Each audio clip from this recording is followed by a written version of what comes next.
La voiture se trouvait à 200 mètres de celle de la victime lorsque celle-ci se serait déroulée peu avant l'explosion de la bombe. Et c'est pour réparer ta voiture, n'oublie pas. Gustafsson croient tous deux que leur frère est innocent dans l'affaire de l'autoroute et que c'est George Ange.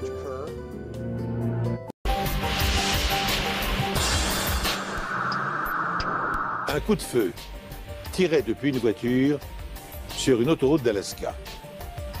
Un colis piégé, envoyé par la poste et qui fait une victime. Deux événements d'une extrême violence qui semblent n'avoir aucun rapport entre eux. Jusqu'à ce que des experts médico-légaux démontrent le contraire. Bonjour, soyez les bienvenus sur ce plateau. Quand en une fraction de seconde, la normalité bascule, quand l'instinct grégaire prend le dessus sur le bon sens individuel, rien ne semble plus pouvoir arrêter l'escalade de la violence. En effet, certaines affaires criminelles peuvent atteindre un tel degré d'absurdité qu'on ne sait ce qui l'emporte de la bêtise ou du destin. L'histoire inédite que je vous invite à suivre maintenant en est une très singulière illustration. En 1990, par une soirée d'octobre, Rob Chamberlain et un de ses amis empruntent la route de Glen à Anchorage, en Alaska, pour se rendre dans un restaurant de la région. Alors qu'ils s'approchent de la sortie, Chamberlain entend un fort craquement. Il se retourne et découvre un trou dans la lunette arrière. Il aperçoit alors son ami Jeffrey Kane, âgé de 20 ans, effondré sur son siège et couvert de sang. La balle est entrée par l'arrière du crâne et est ressortie par devant. La mort a été instantanée. Les parents de Kane sont convoqués sur les lieux. Je ne comprenais pas pourquoi c'était Jeff qui avait reçu cette balle. Je me disais plutôt, il y a d'autres gens, pourquoi ne pas tuer les méchants? Jeff est programmateur en informatique et on ne lui connaît aucun ennemi. Le conducteur, Rob Chamberlain, affirme qu'il ne sait absolument pas pourquoi ils étaient visés.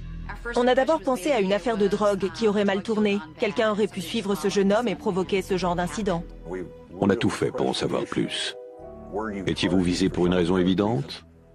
Étiez-vous mêlé à quelque chose? Est-ce que vous avez des ennemis? Avez-vous été mêlé à quelque chose qui aurait conduit quelqu'un à vous viser? Non loin de l'endroit d'où l'on a tiré, la police découvre une douille sur le bas-côté de la route. La balle provenait sans doute d'un autre véhicule qui roulait dans la même direction que le véhicule visé. La douille provient d'un fusil d'assaut semi-automatique, un Heckler&Koch, plus précisément un HK-91. La police se demande si le coup de feu est intentionnel ou accidentel. Ils avaient peur qu'il y ait un tireur en liberté, vu qu'ils ne connaissaient pas le mobile de ce coup de feu ni les circonstances exactes. Tout ce qu'ils savaient, c'est que quelqu'un avait tiré et causé la mort d'un jeune homme sur la route. C'est assez terrifiant de se dire qu'on peut être en train de rouler et se faire tirer dessus. C'était un moment très délicat. On savait qu'il y avait un tireur quelque part et qu'il venait de causer la mort d'une personne. La police ayant peu d'éléments, elle prévient la population, par le biais des médias locaux, pour que d'éventuels témoins se manifestent. À mon avis, il ne s'agit pas d'une balle perdue. Quelqu'un visait cette voiture. Pourquoi cette voiture en particulier, on n'en sait rien. Mais personne ne signale quoi que ce soit d'inhabituel. Il n'y avait pas beaucoup de circulation sur l'autoroute en direction d'Anchorage à ce moment-là. Par conséquent, aucun passager d'un autre véhicule n'a appelé la police pour dire « Je viens de voir quelqu'un tirer un coup de feu depuis une voiture ». L'enquête vient à peine de commencer qu'elle piétine déjà. Il y avait un nombre illimité de suspects. Sur le moment, on n'avait pas la moindre idée de l'identité du coupable. On ne savait pas pourquoi cette voiture avait été visée. À ce stade, la question restait totalement ouverte.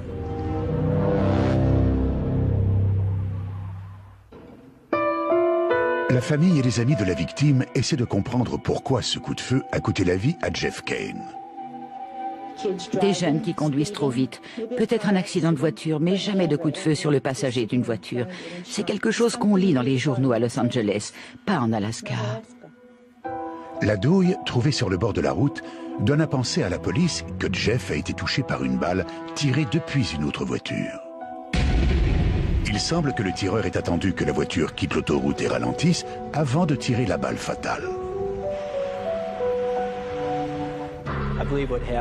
À mon avis, ce qui s'est passé, c'est que les suspects ont suivi le véhicule de la victime jusqu'à ce qu'ils puissent être sûrs de leur coup. Le lendemain matin, les journaux locaux parlent du fameux coup de feu. Lorsque George Kerr, 19 ans, voit les nouvelles, il se voit contraint d'appeler la police. Est-ce que je peux expliquer ma situation? Ces deux garçons étaient plus ou moins des amis à moi. En général, je suis pas du genre à balancer les copains, mais là, c'est trop grave. Je n'ai pas le choix. George Kerr déclare à la police que le soir du drame, il se trouvait à bord d'une voiture en compagnie de deux de ses amis, Sheila et Gustafson. Quelques heures plus tôt, les trois garçons avaient fait l'acquisition d'un fusil d'assaut semi-automatique de marque Éclair et Koch, modèle 91. C'est une arme de guerre redoutable fabriquée en Allemagne, tirant au coup par coup ou par rafale des munitions de calibre 7,62. Ravis de leur achat, les trois garçons roulent sur une autoroute proche d'Anchorage pour rentrer chez eux lorsqu'une voiture fait une manœuvre imprudente que le trio interprète comme une queue de poisson. Ça a mis RD en rage. Alors il s'est tourné vers Gustafson et il a dit « Descends cet abruti !» Kerr affirme que Gustafson a pris le fusil et tiré un seul coup en direction de la voiture.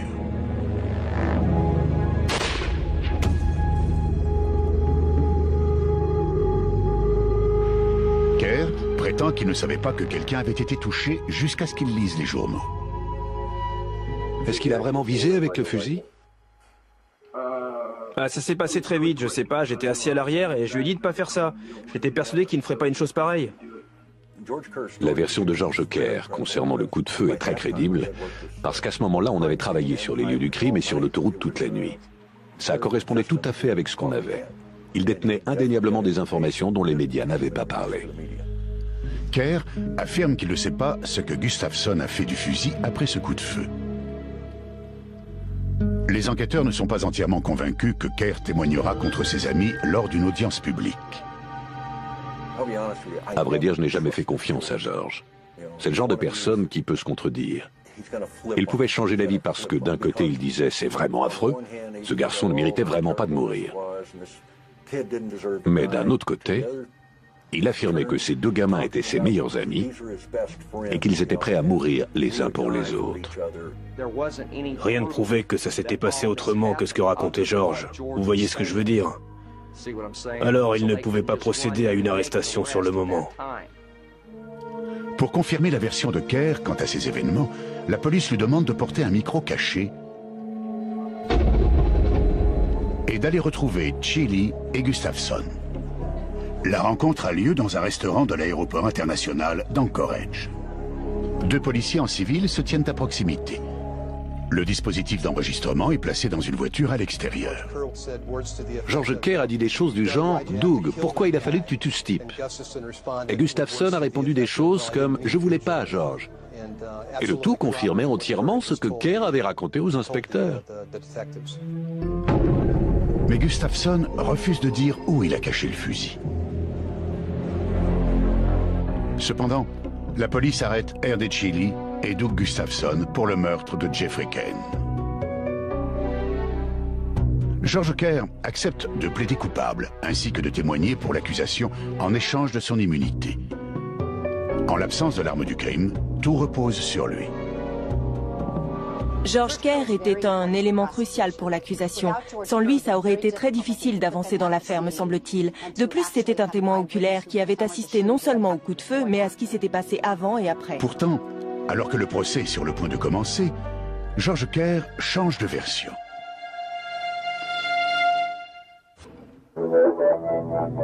La police place deux hommes en garde à vue pour la mort par balle de Jeff Kane grâce à des renseignements fournis par un témoin oculaire, George Kerr.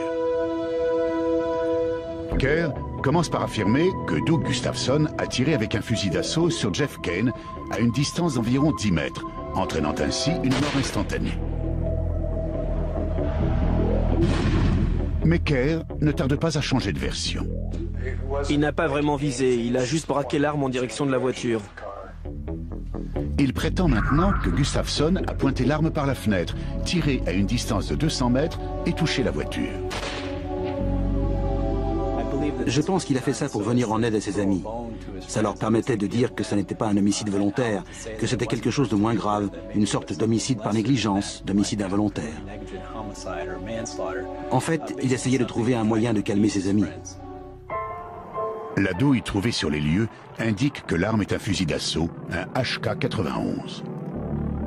Le reçu d'une armurerie locale confirme la version de Kerr selon laquelle Gustafsson a acheté le HK-91 le jour du meurtre. Kerr affirme également que Chili, Gustafsson et lui ont tiré avec ce fusil plus tôt dans la journée en se servant d'un panneau de signalisation en guise de cible. Les enquêteurs découvrent le panneau en question avec 3 impacts. Pour vérifier la version de Kerr, les enquêteurs se tournent vers Robert Shem, expert médico-légal. Ce dernier tire avec un HK-91 dans une plaque de métal de la même épaisseur que le panneau de signalisation. Puis, avec une substance de moulage proche du caoutchouc du nom de microsyle, il prend l'empreinte des impacts de balles sur le panneau de signalisation et de ceux qui proviennent des coups de feu qu'il a tirés pour son expérience. Les moulages sont alors comparés au microscope. Lorsque j'ai retiré le caoutchouc, j'ai pu prouver que les impacts du panneau correspondaient bien au calibre d'un HK-91 et possédaient les mêmes caractéristiques balistiques. L'analyse balistique confirme la version de Kerr, selon laquelle un fusil HK-91 a bien été utilisé pour tuer Jeffrey Kane. Mais cela ne prouve pas pour autant que le coup de feu ait été tiré intentionnellement, ni à quelle distance se trouvait le tireur par rapport à sa cible. Par chance pour les enquêteurs, la balle fatale a pénétré par la lunette arrière dont la vitre est recouverte d'un film protecteur teinté. Si le véhicule n'avait pas été muni de ce film teinté, le verre cassé de la lunette arrière et de la fenêtre latérale du côté passager serait tombé en morceaux et aurait été sans doute totalement perdu. Le film teinté permet le maintien du verre cassé. Par conséquent, l'impact de la balle est encore visible. Shem retire ce qui reste de la vitre du passager et fabrique un gabarit en carton. Puis il recrée l'impact de la balle.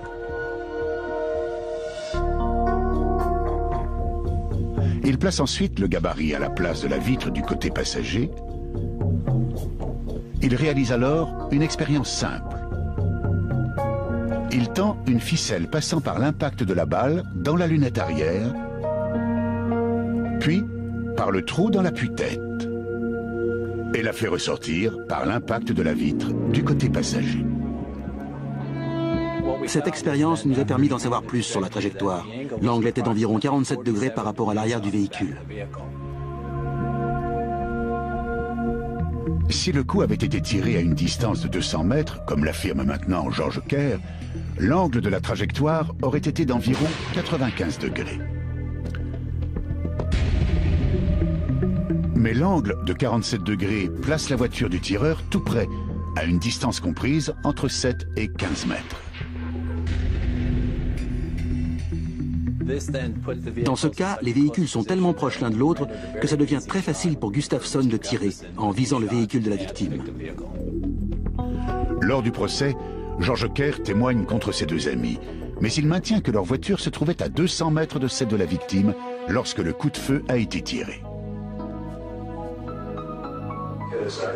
Ça n'a vraiment rien d'un homicide volontaire. Et sur quoi repose cette affirmation ? Il a tiré en direction de la voiture, mais pas dans le but de tuer. Mais l'analyse médico-légale révèle que les 2 véhicules étaient séparés par moins de 15 mètres, ce qui signifie que le coup de feu était intentionnel. Sur la base de cet élément, le conducteur R.D. Chili est reconnu coupable d'homicide involontaire. Doug Gustafsson, le tireur, est reconnu coupable d'homicide volontaire. Tous 2 sont condamnés à la prison à perpétuité. George Kerr bénéficiant de l'immunité par rapport à l'accusation, il quitte l'Alaska peu de temps après la fin du procès. Mais l'histoire ne s'arrête pas là.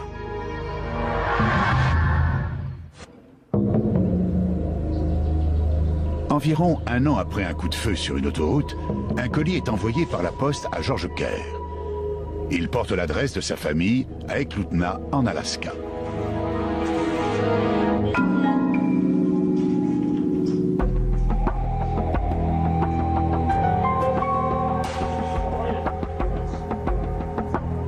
Étant donné que George a quitté l'État, son père décide de l'ouvrir.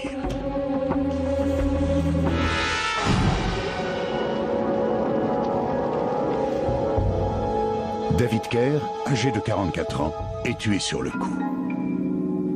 La belle-mère de George, Michelle, est grièvement blessée. Elle a de multiples fractures au visage et les tympans percés.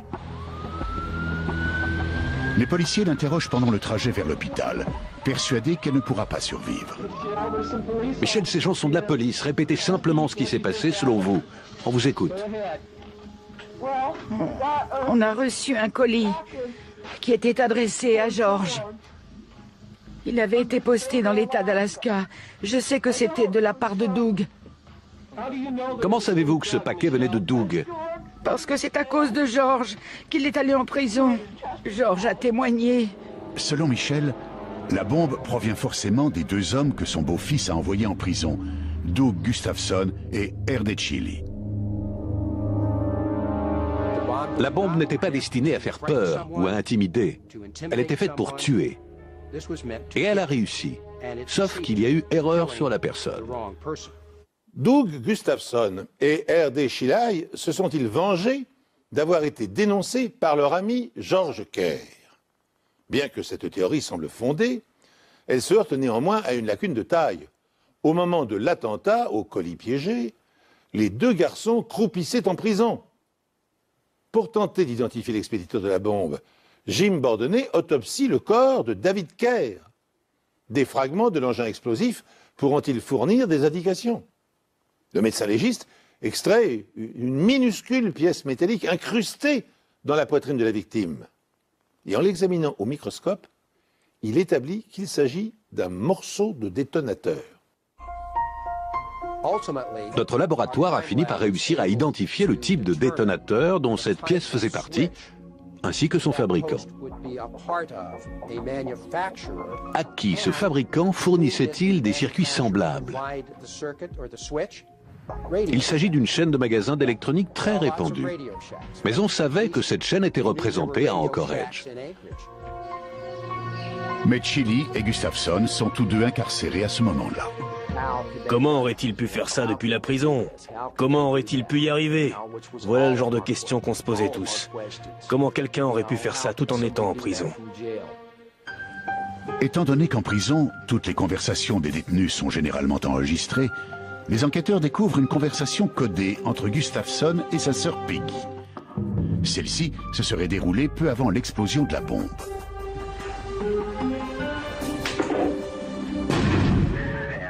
Et c'est pour réparer ta voiture, hein, n'oublie pas. Dès que tu auras compris comment ça s'enclenche et comment ça se coupe à l'endroit où ça coulisse, tu le mets en place comme je te l'ai expliqué, juste sous la surface. Quand c'est poussé sur le côté, c'est allumé. Et quand c'est au milieu, c'est coupé. D'accord. Très bien. En apparence, tout porte à croire que Doug donne un conseil à sa sœur pour réparer sa voiture. Mais en fait, il s'agit de toute autre chose. Quand on écoute la conversation à plusieurs reprises, il devient évident qu'au cours de cette conversation, Doug donne à Peggy des instructions sur la façon d'installer un circuit pour fabriquer un dispositif explosif artisanal. Ces enregistrements constituent un élément déclencheur. D'autres conversations révèlent que Peggy n'a pas les compétences techniques pour fabriquer l'engin. Elle fait donc intervenir un autre membre de la famille, leur frère aîné, Craig, qui est mécanicien. Apparemment, Peggy et Craig Gustafson croient tous deux que leur frère est innocent dans l'affaire de l'autoroute et que c'est George Kerr le responsable. Pour vous donner une idée de la profondeur de ses émotions et de son désir de vengeance, Peggy Gustafson est alors enceinte de 9 mois. En fait, elle est à 3 jours de la naissance de son deuxième enfant lorsqu'elle va déposer le colis piégé au bureau de poste. Brock Phelps est en prison avec Doug Gustafson et Erde Chili lorsque l'explosion se produit. Et il sait que les deux hommes voulaient se venger. Erde se moquait complètement de la personne qui serait tuée, du moment que George Kerr était tué. Il voulait la mort de George, du petit George, comme il le surnommait. En fait, un certain nombre de détenus nous ont dit qu'ils avaient vu une liste de noms que Raymond Chili avait sur lui en prison. Et Chili leur avait dit qu'il s'agissait de sa liste noire. C'était une liste de gens qu'il voulait tuer. Certains détenus ont pu décrire la liste et affirmer que c'était George Kerr qui se trouvait en première position. Parmi les autres noms qui figurent sur la liste noire, se trouvent ceux du juge et du procureur présents lors du procès. Cela prouve que depuis la cellule de sa prison, Doug Gustafson a longuement prémédité sa vengeance. Quelques jours après l'explosion, Peggy et Greg Gustafson sont convoqués par la police pour être interrogés. Quand on leur fait entendre les conversations enregistrées en prison, ils avouent aussitôt avoir fabriqué la bombe et l'avoir expédiée à la nouvelle adresse de George Kerr avec l'intention de le tuer. Quand Peggy a accepté de coopérer, elle nous a dit dans quel magasin elle était allée, quelles pièces elle avait achetées. Grâce à un vieux reçu du magasin en question, qui ne portait pas le nom de Peggy, on a réussi à identifier la transaction. La date correspondait parfaitement au créneau pendant lequel les pièces qui nous intéressaient avaient été achetées. Cette explosion aurait pu être évitée. Elle n'aurait jamais dû se produire. Les services pénitentiaires ont manqué à leur devoir envers Dave et envers moi. Leur rôle est de protéger la population et pas seulement d'héberger les détenus. Michel Kerr entame une action contre l'État d'Alaska et gagne plus de 11 millions de dollars de dommages et intérêts. Peggy et Craig Gustafson sont tous deux reconnus coupables de complicité dans le meurtre de David Kerr et condamnés à une peine incompressible de 22 ans de prison. Quant à Erde Chili et Doug Gustafson, ils passeront le restant de leurs jours en prison. Ils ne méritaient même pas de passer devant un tribunal. On aurait dû laisser la famille les emmener et leur tirer dans la nuque. Voilà ce que j'en pense. C'est comme ça qu'on rend la justice en Alaska. On fait les choses un peu différemment par chez nous. Du moins, on les faisait. Au bout du compte, une demi-douzaine de familles auront été détruites. Et selon le procureur, il y aurait eu d'autres victimes si les experts médico-légaux n'avaient pas mis fin aux pulsions meurtrières de Chili et de Gustafson. On ne peut pas s'appuyer uniquement sur la science dans une enquête ou alors dans des cas très rares. On se sert de ce que les gens nous disent, de ce qu'ils savent des protagonistes, et on fait entrer la science en jeu pour mettre tous les éléments en place. C'est comme ça qu'une enquête se construit. Mais sans ça, on en serait encore à la préhistoire des enquêtes en matière de crime. Au cours du procès, la police a révélé des faits nouveaux qui ont éclairé le profil des deux inculpés. Sachez donc que peu avant le meurtre de l'autoroute, Sheila et Gustafson avaient cambriolé un abattoir et qu'ils avaient utilisé une partie de l'argent volé pour faire l'acquisition du fusil d'assaut. Sachez encore que Sheila, le leader du groupe, qui était au volant la nuit du drame, a également été condamné pour agression sexuelle sur une jeune femme, vol de dynamite, menace de mort sur des témoins et tentative de vol à main armée.